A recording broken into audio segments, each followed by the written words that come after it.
Hey everyone, welcome back to the channel. Today I want to share with you a case that really touched me, one that shows how quickly a family's life can change forever. It's the story of 19-year-old Allison Benitez and her mother, Marie-José, who vanished from their home in southern France on a summer day in 2013. What started as what seemed like a family trip would become one of the most puzzling missing persons cases in recent French history. To understand this case, we need to go back to July 2013 in the beautiful French city of Perpignan, located in southwestern France near the Spanish border. This is where the Benitez family lived: Francisco Paco Benitez, his wife Marie-José, and their daughter Allison.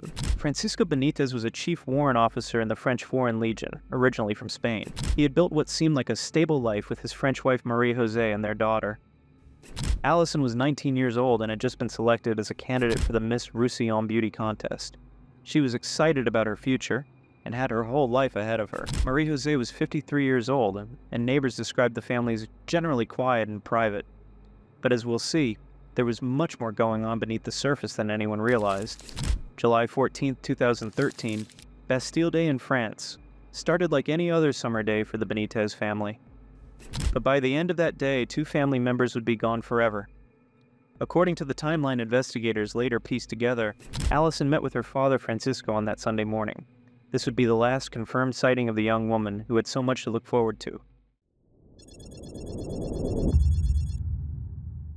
What happened next depends on who you ask. Francisco told friends and acquaintances that Marie-José and Allison had decided to take a trip to Toulouse, another city in southern France, about 2 hours away. He explained that they had left after what he described as marital difficulties between him and his wife. He said their mobile phones were switched off, which was why no one could reach them. But here's where things start to feel off. Francisco didn't contact Marie-José's family to let them know about this supposed trip. For a close-knit family, this seems strange. Days passed with no word from either Marie-José or Allison. As the days turned into a week, Allison's friends became increasingly worried.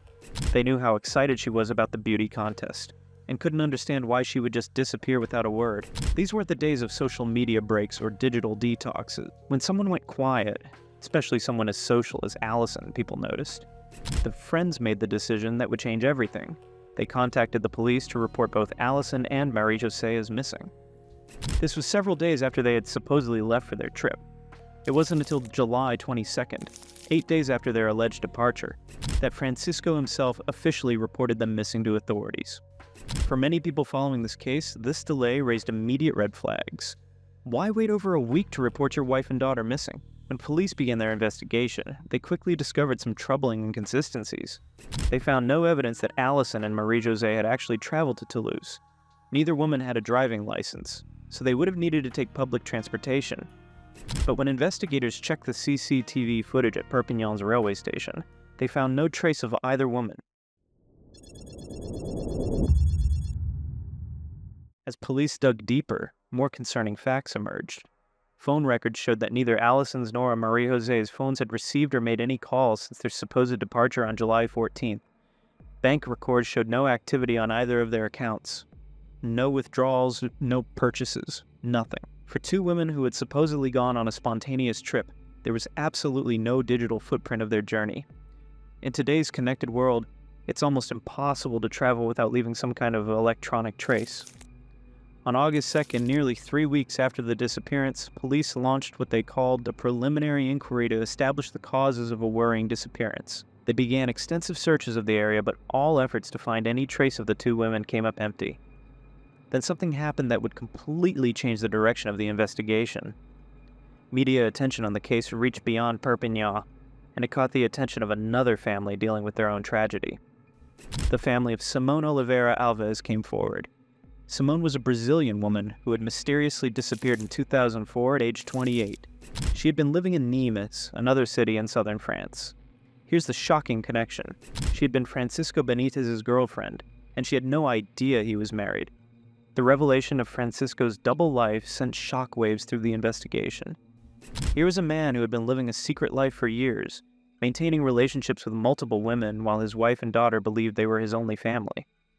Police immediately reopened the investigation into Simone's 2004 disappearance, noting the disturbing similarities between the cases. Both involve women close to Francisco, who had simply vanished without a trace. As the walls began closing in, Francisco made one last attempt to control the narrative. He uploaded a video appeal to the website of Paris Match, a French magazine, asking for witnesses to come forward to help find his wife and daughter. In the video, he proclaimed his innocence and appeared to be a worried father and husband desperate for answers. But the pressure was mounting. On August 5th, 2013, just 3 weeks after his family disappeared, Francisco Benitez was found dead in the barracks of the French Foreign Legion in Perpignan. He had taken his own life by hanging. His final act was making a phone call to yet another mistress, this one living in Barcelona. Those close to the investigation believed that Francisco simply couldn't bear the weight of the growing suspicion surrounding him. Francisco's death didn't end the investigation. If anything, it intensified it. Later in 2013, forensic specialists conducted extensive tests at the Foreign Legion barracks where Francisco had been stationed. What they found was chilling. In a freezer and tumble dryer that Francisco had access to, forensic tests revealed traces of Allison's blood. Even more telling, witnesses reported that Francisco had thoroughly cleaned both appliances shortly after his family's disappearance. This forensic evidence transformed the case from a missing persons investigation into what authorities now believe was a double murder. The working theory among investigators is that Francisco killed both his wife and daughter, possibly because Allison had discovered his affairs and was about to tell her mother. Despite extensive searches and ongoing investigations, no trace of Allison or Marie-José Benitez, either alive or deceased, has ever been found.